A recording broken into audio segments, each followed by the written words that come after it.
हम्म, तो डिटर्मिनेंट का हम लोग क्वेश्चन सॉल्व कर रहे थे। आज हम लोग कुछ और क्वेश्चन सॉल्व करेंगे। हमने बच्चों को बताया था कि हम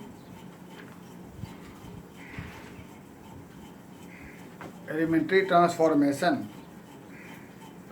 रैंक ऑफ मैट्रिक्स बताना हमें बाकी है। एलिमेंट्री ऑपरेशन में क्योंकि थोड़ा डिटर्मिनेंट के ऑपरेशन का यूज होगा, जब बताएंगे तो आप देख लीजिएगा। फिर भी वो बार बार हमसे पूछ रहे हैं कि सर ये नहीं बताया, ये नहीं बताया। ध्यान देकर देखें हम क्या बोल रहे हैं। एलिमेंट्री ऑपरेशन जो मैट्रिक्स का था, हमने कहा था कि हम उसे बताएंगे डिटर्मिनेंट के बाद।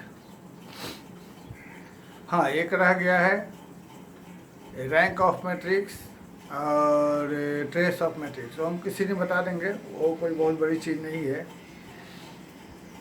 फिलहाल डिटर्मिनेंट ध्यान दें। जैसा हमने कहा था, जो भी इसकी थ्योरी होती है उसे एक अलग कॉपी में नोट बना देंगे। एनसीईआरटी के प्रॉब्लम को एक अलग कॉपी में बनाएंगे। एनसीईआरटी एग्जाम्पलर को ज़रूर बनाएंगे। और बाकी कोई रेफरेंस बुक है या जो भी प्रीवियस ईयर क्वेश्चन बैंक है उसको अलग से बनाएंगे। हर बार मैं कहता हूँ, फिर बोल रहा हूँ, एक एनसीईआरटी का ले लेंगे, एक एनसीईआरटी का एग्जाम्पलर किताब रख लेंगे, एक रेफरेंस बुक होना ज़रूरी है, और एक previous year question bank 12 board का, और एक प्रीवियस ईयर कंपटीशन का JIIT का। बनाने के लिए सबसे पहले एनसीईआरटी बनाएंगे डिटर्मिनेंट के लिए, और बाकी दूसरे किताबों में जैसे दूसरे टॉपिक में, जैसे कि कैलकुलस होगा तो कैलकुलस में भी अलग अलग टॉपिक में अलग अलग किताब बनाना है पहले। जैसे कंटिन्यूटी रहेगा उसके लिए पहले एनसीईआरटी बना लेंगे। डिफरेंशिएशन एनसीईआरटी से अच्छा नहीं रहेगा, उसके लिए पहले रेफरेंस बुक बनाना पड़ेगा, तो हम बताते चलेंगे। फिलहाल डिटर्मिनेंट के लिए पहले एनसीईआरटी बना लेंगे। एनसीईआरटी का एक्सरसाइज और मिसलेनियस है, उसके बाद एग्जाम्पलर बना लेंगे, उसके बाद रेफरेंस बुक रहेगा, और तब इसके बाद में हम लोग बाकी दूसरे किताबों को देखेंगे। तो फिलहाल हमने पिछले दिन 5 क्वेश्चन बताए थे, उसके आगे आज बताते हैं। हमारे पास एनसीईआरटी का एक्सरसाइज 4.2 का हम बता रहे हैं, ये उसके आगे का सवाल है। अब यहाँ पर एक क्वेश्चन दे रहा है, using property, question number 6 exercise 4.2। Using property prove या इवेल्युएट, दोनों बात सेम ही चीज़ है। प्रूव में रहता है कि हमें आंसर मालूम रहता है, इवेल्युएट में आंसर निकालना रहेगा। 0a minus b minus a, 0 minus c, और b c 0। ध्यान दो, इसे प्रूव करना है कि इसका वैल्यू 0 होगा, या हम कहें इवेल्युएट, वैल्यू निकालें। तो पहले रो में है 0a minus b, 0a minus b, दूसरे रो में माइनस a 0 माइनस c, तीसरे रो में b c 0। अब सोचो इसको कैसे बनाया जाए। थोड़ा ध्यान दो क्वेश्चन पर। तो अगर मैट्रिक्स में देखा होगा, skew symmetric matrix, skew symmetric matrix, diagonal के एलिमेंट 0, A12 और A21 पर सेम एलिमेंट लेकिन चिन्ह बदला हुआ, A13 A31 पर सेम एलिमेंट लेकिन चिन्ह बदला हुआ, A23 और A32 पर सेम एलिमेंट लेकिन चिन्ह बदला हुआ। क्या वही चीज़ है? तो एक प्रॉपर्टी भी हमने लिखाया था, जब कोई मैट्रिक्स स्क्यू सिमेट्रिक मैट्रिक्स हो तो उसका डिटर्मिनेंट 0 होता है। तो यह भी कह सकते हैं कि जो डिटर्मिनेंट स्क्यू सिमेट्रिक के फॉर्म में रहेगा उसका वैल्यू 0 रहेगा। तो यह स्क्यू सिमेट्रिक के रूप में है, इसका 0 प्रूव करना ही है, ना भी हो तो 0 रहेगा। ये ऑब्जेक्टिव क्वेश्चन है, ऐसा एनसीईआरटी के एग्जाम्पलर में या आर डी शर्मा में या अलग अलग किताबों में दिया हुआ है कंपटीशन के पॉइंट ऑफ व्यू से, जो हम आगे बताएंगे समय। पहले इसको देखें। तो हम क्या करते हैं इसकी वैल्यू निकालने के लिए, सबसे पहले हम इसे डिटर्मिनेंट डेल्टा मान लेते हैं।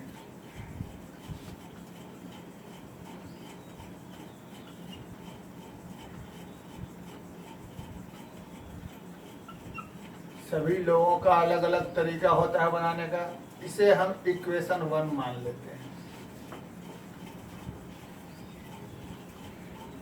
अब जहाँ निगेटिव है वहाँ हम कुछ नहीं करेंगे, मतलब जो टर्म निगेटिव है उसे कुछ नहीं करेंगे। हाँ, जो पॉजिटिव है उसे निगेटिव बनाते हैं। कैसे? 0 को -0 लिखने में कोई इतराज नहीं। इस a की जगह -a लिख सकते हैं, कोई फर्क नहीं पड़ेगा, बात वही है। इसे ऐसे ही, ये जरूरत नहीं थी, हम ज़्यादा समझाने के लिए कर रहे हैं। यह निगेटिव है, इसे लिखने में कोई इतराज नहीं, यह निगेटिव है। इस पॉजिटिव को हमने कहा था जहाँ जहाँ पॉजिटिव हो उसको किसी भी तरीके से निगेटिव लिखें। ये रह गया, 0 को -0 कोई फर्क नहीं पड़ता है। अब एक प्रॉपर्टी था कि हर एक लाइन से कुछ कॉमन निकल सकता है। तो देखिए, पहले रो से कुछ कॉमन निकलेगा, दूसरे रो से कुछ कॉमन निकलेगा, तीसरे रो से कुछ कॉमन निकलेगा। क्या? माइनस। तो पहले रो से 1 माइनस, दूसरे रो से 1 माइनस, तीसरे रो से 1 माइनस। तो यहाँ बाहर में 3 माइनस निकला, 1 माइनस, 2 माइनस, 3 माइनस। तो फाइनली हमारे पास -1 का पावर क्यूब हो गया। तो यहाँ बचा 0 -a b, यहाँ बच गया a 0 c, यहाँ बच गया -b -c 0। अब इस -1 के पावर क्यूब को -1 लिख सकते हैं, ठीक है। और यहाँ पर ये जो डिटर्मिनेंट है, एक प्रॉपर्टी था, रो को कॉलम में, कॉलम को रो में बदल देने पर डिटर्मिनेंट की वैल्यू में कोई फर्क नहीं पड़ता है। If row and columns are interchange to each other then value of determinant is same. तो यहाँ पर हम लोग रो को बदल दें कॉलम में और कॉलम को बदल दें रो में, row change into column and column change into row. तो पहला रो हमारा बन गया पहला कॉलम, दूसरा रो बन जाएगा हमारा दूसरा कॉलम, तीसरा रो बन जाएगा हमारा तीसरा कॉलम। तो अब जरा यहाँ देखा जाए फ्रॉम इक्वेशन 1, ये वाला जो सिस्टम तुम्हें आया, क्या इसकी जगह हम यह लिख सकते हैं? ध्यान देकर देख लीजिए, सेम है। तो यह बराबर -1 इंटू इसकी जगह ये आ गया, तो ये इधर आ जाएगा। तो डिटर्मिनेंट बराबर, तो यही ना डिटर्मिनेंट माना था, यानी इसका वैल्यू 0 हो गया, तो इसका वैल्यू 0 हो गया। ये हमने एक प्रॉपर्टी भी लिखाया था कि जब कोई मैट्रिक्स स्क्यू सिमेट्रिक मैट्रिक्स के रूप में रहता है तो उसका डिटर्मिनेंट 0 होता है। तो यहाँ हो भी गया, लेकिन ध्यान रहिए ऑड पावर, ऑड ऑर्डर रहेगा तब, ऑड ऑर्डर रहेगा तब 0 होगा। क्योंकि सोच लो, अगर यह 2 ऑर्डर का हो या 4 ऑर्डर का हो तो -1 का पावर 4 निकलेगा, यानी यहाँ प्लस हो जाएगा, तो ये नहीं हो सकता है। ऑड ऑर्डर रहेगा तभी इसकी वैल्यू 0 होगी, ठीक है। ये एक क्वेश्चन है, साथ में थ्योरी भी है, इसे हमेशा याद रखेंगे। इसके बाद अगला इजी क्वेश्चन नंबर 7 पर आते हैं। वो इजी है, बहुत ही आसान क्वेश्चन है 7 नंबर।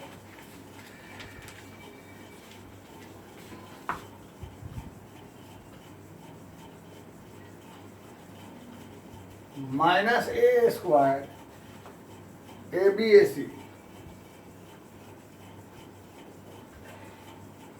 BA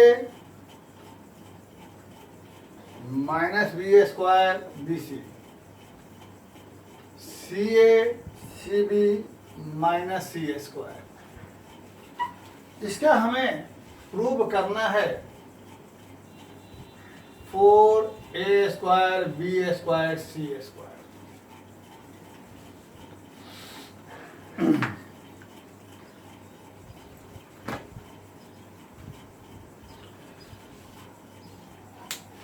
क्वेश्चन पर ध्यान दें। हमने बताया था कि एक्सपेंड करने के लिए हम लोग एक लाइन में 2 जीरो लाएंगे, जहाँ भी रहेगा यूजिंग प्रॉपर्टीज। हमने बताया था, पिछले वीडियो में देखेंगे, कि एक लाइन में 2 जीरो हमें लाना ही लाना है, वैसे ही लाकर बनाना है। जब कोई चारा नहीं मिल रहा है तभी छोड़ेंगे, वरना एक लाइन में 2 जीरो लाना ही लाना है। ये कंपलसरी है 12 बोर्ड के लिए। तो सीधे एक्सपेंड नहीं करना है, हमें एक लाइन में 2 जीरो किसी भी तरीके से लाना है, और जिस लाइन में 2 जीरो आएगा उसी के लॉन्ग एक्सपेंड करके हमें वैल्यू निकालनी है। ये हमने बताया था पिछले वीडियो में, उसको ध्यान देंगे। तो फिलहाल यहाँ पर हम पहले सारे एलिमेंट पर ध्यान देते हैं और देखते हैं क्या यह कुछ छोटा हो सकता है। तो देखो, तो पहले रो से कुछ कॉमन निकल सकता है, और दूसरे रो से भी कुछ कॉमन निकल सकता है, और तीसरे रो से भी कुछ कॉमन निकल सकता है। तो पहले रो से हमें लगता है कि ए बाहर निकलेगा। चलो ए हम बाहर निकाल लेते हैं। तो हमारे पास पहले रो से ए बाहर निकलने के बाद क्या बच जाएगा, ये चीज। अब सोचो जरा, दूसरे रो से बाहर हमारे पास क्या निकलने वाला है। तो दूसरे रो से हमें लग रहा है कि बी निकलने वाला है। तो दूसरे रो से जब हम बी निकाल लेते हैं तो हमारे पास बच जाएगा ए माइनस बी सी। और तीसरे रो से सोचो तो क्या निकलने वाला है, तीसरे रो से हमें सी आने वाला है। जब हम सी बाहर निकाल लेते हैं तो यहाँ बच जाएगा ए बी और माइनस सी। अरे ये तो हो गया। ऐसे हम चाहें तो फिर से यहाँ से हम फर्स्ट कॉलम से ए निकाल सकते हैं, सेकंड कॉलम से बी, थर्ड कॉलम से सी निकाल सकते हैं। तो इसकी कोई ज़रूरत नहीं है। क्यों नहीं ज़रूरत है, निकालने को निकाल सकते हैं, लेकिन खामखा हमारा एक स्टेप भागेगा आगे। ज़रूरत इसलिए नहीं है क्योंकि हमारा मेन टारगेट है कि एक लाइन में 2 जीरो लाना। और हम यहाँ देख रहे हैं कि हमारा एक लाइन में 2 जीरो यहाँ वेरी इजी हो जा रहा है। जब हम पहले और दूसरे रो को ऐड कर दे रहे हैं तो यहाँ भी जीरो, यहाँ भी जीरो हो जाएगा, या दूसरे और तीसरे को ऐड करेंगे तो यहाँ भी 2 जीरो, यहाँ भी जीरो हो जाएगा, या फर्स्ट एंड थर्ड को ऐड कर देते हैं तो यहाँ और यहाँ जीरो होगा। यानी हमको यह कॉमन निकाल कर हम खामखा स्टेप आगे बढ़ाने की ज़रूरत नहीं समझते हैं। हम यहीं पर हमें मेन काम हमारा जो है उस पर फोकस करेंगे। हमारा मेन काम है कि एक लाइन में 2 जीरो लाना। तो हम रो 1 पर और रो 2 पर विचार करते हैं। जब हम लोग रो 1 को चेंज करते हैं, रो 1 प्लस रो 2, रो 1 यानी R1 को चेंज किया, R1 की जगह लिखा हमने R1 प्लस R2 प्रॉपर्टी के बेस पर। तो यहाँ पर जब हम R1 में इसको ऐड करेंगे तो यह जीरो हो जाएगा, यह भी जीरो हो जाएगा, यह क्या बन जाएगा 2C। और हम चाहें तो छोड़ सकते हैं, चाहे फिर आगे बढ़ेंगे, अभी कुछ और बताएंगे हम। फिलहाल हमारा काम यहीं पर हो जाना है। अब हम क्या करते हैं बच्चों, हमने देखा कि जिस लाइन में हमारा 2 जीरो हो गया उसी के लॉन्ग हम एक्सपेंड कर कर वैल्यू निकालेंगे। तो हमने यहाँ देखा कहाँ पर 2 जीरो हुआ, पहले रो में, तब हम यहाँ लिखेंगे एक्सपेंडिंग अलोंग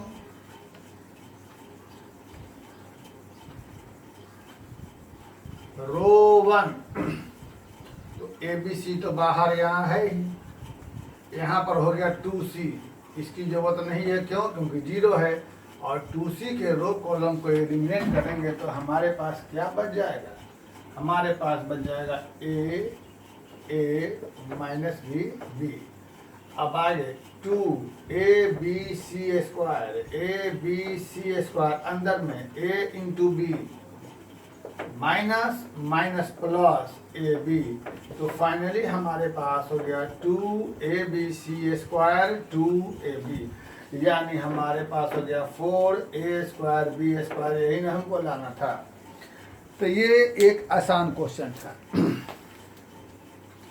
आइए आपको हम एक अच्छा क्वेश्चन बताते हैं। बताना इसके सारे क्वेश्चन को है, लेकिन हम एक अच्छा क्वेश्चन बताते हैं पहले। इसी का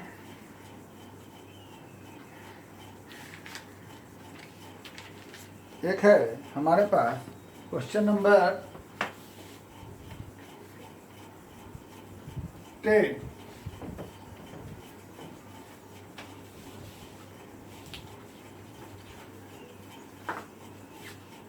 चाहे 10 छोड़िए, पहले 11 क्वेश्चन पर ध्यान दीजिए। ये तो आसान क्वेश्चन है बहुत। 12, 13, 14 ये सब खतरनाक क्वेश्चन है। 12 बोर्ड के लिए प्रूव 1x स्क्वायर 1, यह x स्क्वायर 1 बराबर, क्वेश्चन मिला लेंगे। प्रूव करना है।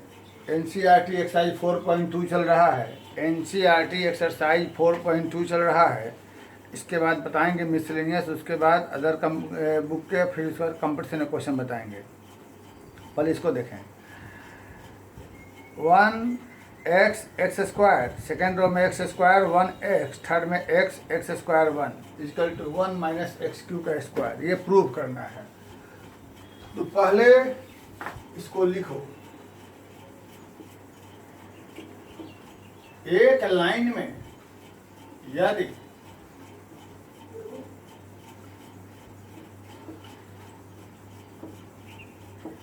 दो जीरो हमें लाना है, एक लाइन में हमें 2 जीरो लाना है, कैसे लाना है ये सोचना है। तो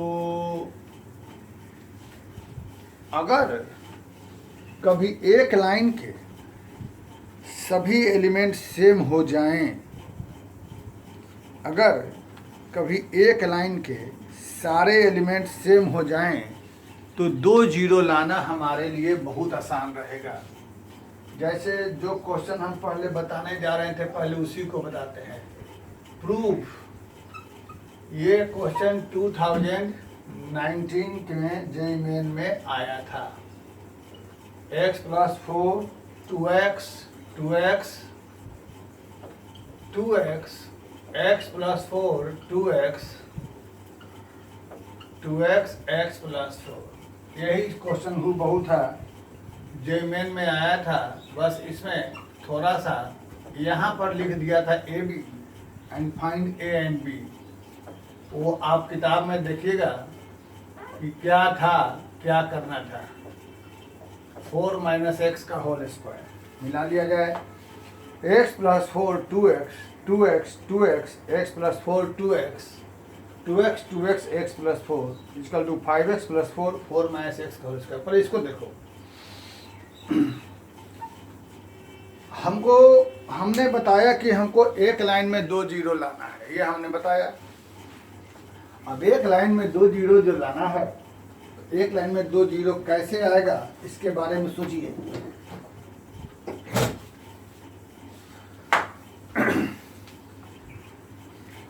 ये तो मालूम है कि ऐड सब्ट्रैक्ट करेंगे।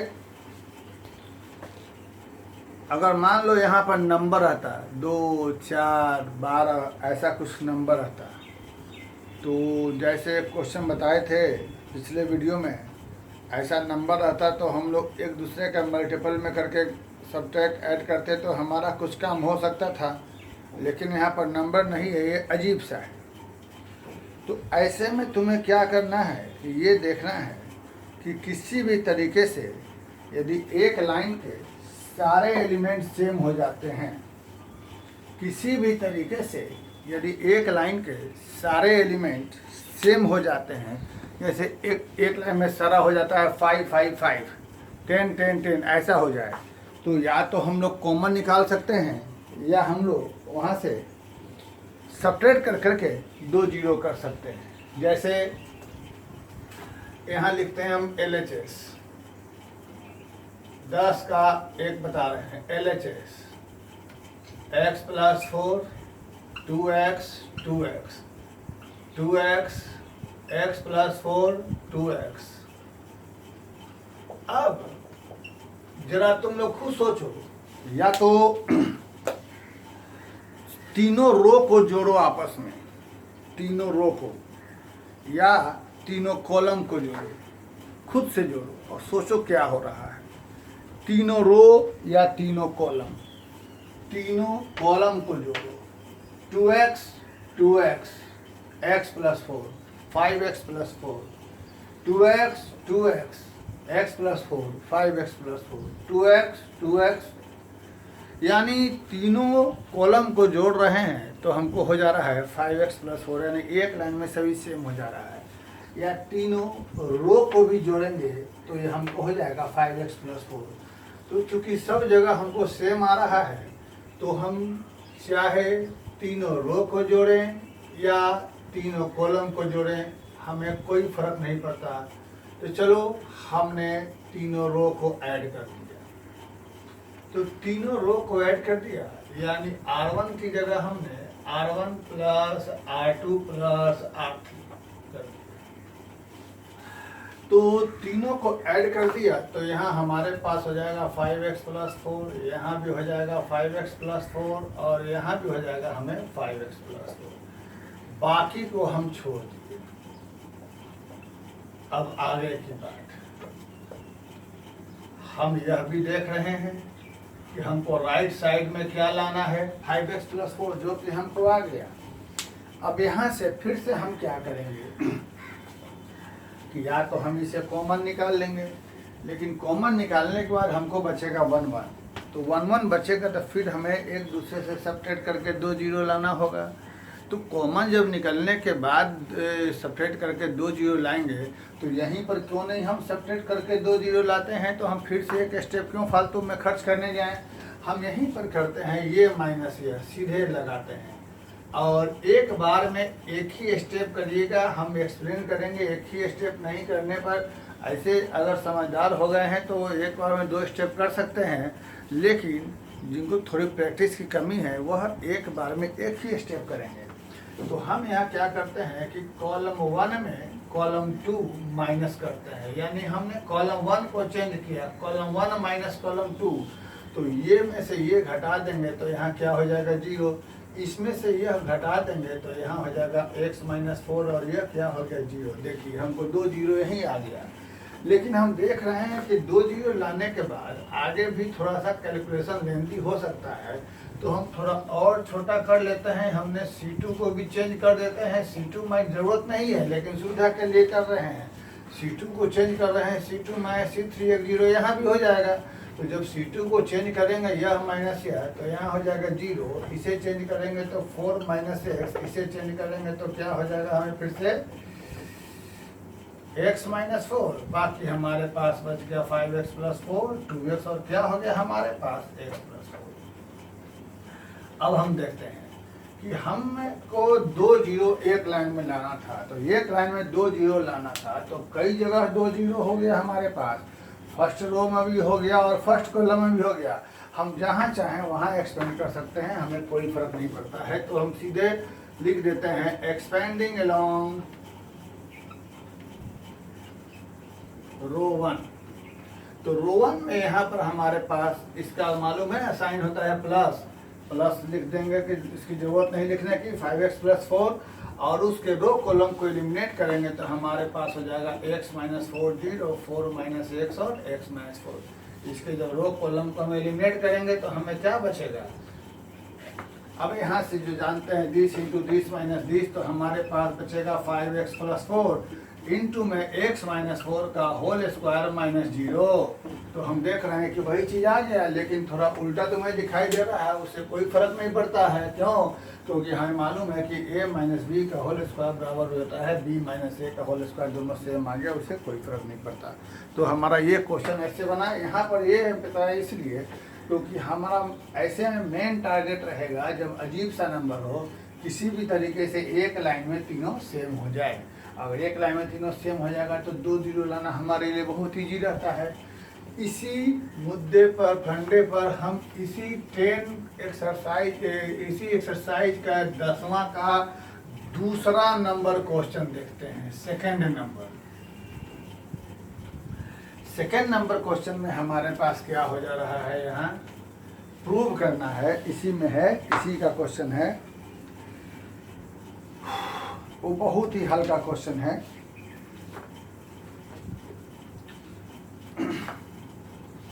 प्रूव का करना है, मान निकालिए y + के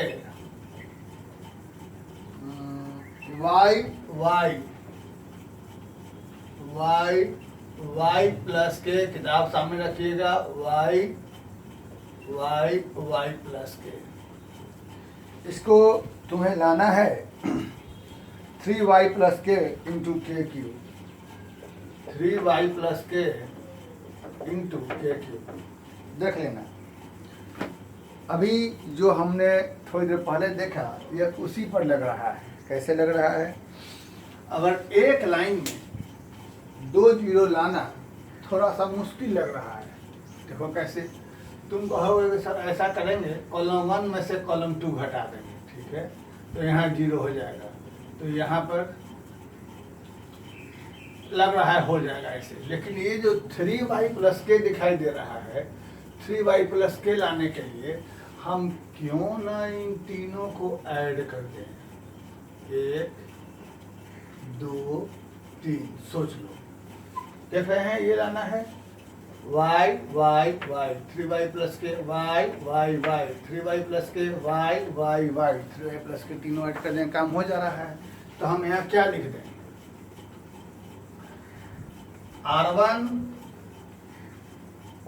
में ऐड किया R1 + R2 + R3, तो इस जगह हो गया 3y + के, यहाँ भी 3y + के, 3y + के, तो y + के, y + के, यह हो गया। अब हम कॉलम 1 में से कॉलम 2 माइनस कर देते हैं। ये है हमारा सेम, कॉलम 1 में से कॉलम 2 माइनस करते हैं, तो यहाँ हो जाएगा 0, यहाँ हो जाएगा माइनस के, यहाँ हो जाएगा 0, हमारा 2 0 आ गया। लेकिन पिछले क्वेश्चन की तरह थोड़ा और हल्का करने के लिए कॉलम 2 में से कॉलम 3 माइनस कर देते हैं, तो यहाँ हो जाएगा 0, यहाँ बचेगा के और यहाँ बचेगा माइनस के। अब यदि तुम सोच सकते हो तो जरा फर्स्ट रो के लॉन्ग एक्सपेंड कर देखो कि तुम्हारा ये आंसर आ जा रहा है कि नहीं आ रहा है, सोच के देखो तो।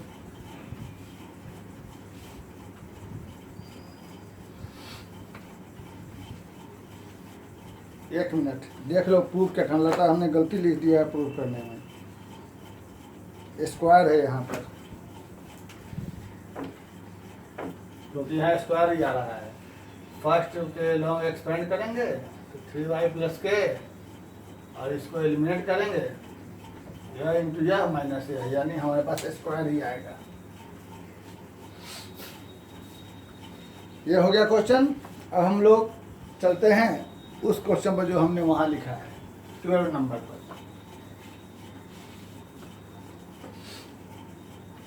तो इतने क्वेश्चन जो हमने बताया, इस बेस पर यहां पर अगर हम तीनों लाइन को ऐड कर दें तो क्या हो जाएगा, 1 + x + x² तो तुम कहोगे सर राइट में ऐसा कहीं नहीं दिखाई दे रहा है। दिखाई दे रहा है। जब इसको अंदर वाले को तोड़ोगे तो क्या बचेगा, a minus B into A square plus A B जो बी स्क्वायर। आया कि नहीं आया यानी तीनों को ऐड करने पर हमें ये सिस्टम आ रहा है कि नहीं आ रहा है, आ रहा है। इसलिए ये हम यहाँ भी तीनों को ऐड कर सकते हैं, तीनों कॉलम को ऐड करेंगे तब भी हमको वो आ जाएगा, या तीनों रो को ऐड करेंगे तब भी हमको आ जाएगा। क्या चीज़, 1 प्लस एक्स स्क्वायर, और उसके बाद हम उसे कॉमन निकाल लें या माइनस कर लें। लेकिन उसके अलावा एक और चीज़ हम यहाँ देखते हैं, हमको हर तरह का चीज़ देखना है, दिमाग को हर जगह खोल के रखना है। यहाँ पर क्या है सो ध्यान दीजिए। कॉलम 1 और रो 1 और रो 3 के एलिमेंट पर ध्यान दें। यहाँ 1 है, यहाँ x है, यहाँ x है, यहाँ एक्स स्क्वायर है। अगर हम लोग रो 1 में मल्टीप्लाई कर दें x से, कहोगे क्यों मल्टीप्लाई करेंगे, करेंगे, कुछ भी कर सकते हैं, लेकिन बैलेंस करने के लिए बाहर डिवाइड करेंगे। प्रॉपर्टी बताए थे, किसी भी रो में किसी भी चीज़ से, किसी भी कॉलम में किसी भी नंबर से मल्टीप्लाई करते हैं तो बाहर डिवाइड भी करना पड़ेगा। तो R1 में यदि हम x से मल्टीप्लाई करते हैं तो R1 हो जाएगा x square x cube, no problem. ऐसा होने के बाद तुम्हारे पास क्या हुआ सो देख लो जरा। R1 और R3 पर ध्यान दो, यह सेम, यानी R1 में से R3 यदि माइनस करते हैं तो फौरन से फौरन आपका 2 0 हो गया। R1 को चेंज किया, कैसे, R1 माइनस R3, तुम्हारा 2 0 फौरन हो गया। और ऐसा होने पर x minus x 0, x square minus यह 0, और यहाँ हो जाएगा एक्स क्यूब माइनस 1। बाकी हमारे पास यह बच गया। अब आगे, अब हम यहाँ पर पहले 2 0 हो चुका है तो आगे क्यों दिमाग खर्च करें। एक्सपेंडिंग अलोंग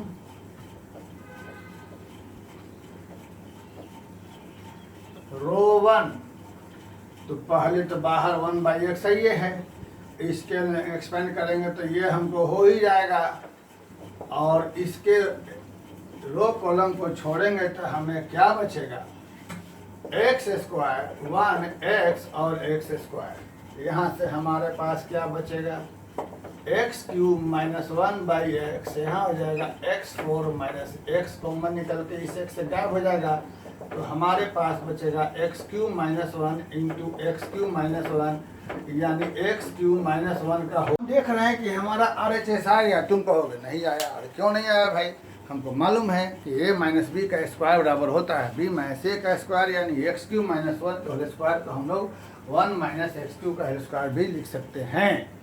ये हुआ हमारा। तो ये छोटा सा रहा, और हम लोग इसके बाद कुछ और क्वेश्चन जस्ट इसके अगले वीडियो में डालेंगे। पहले छोटा वीडियो देखें, ज़्यादा बेटर रहेगा।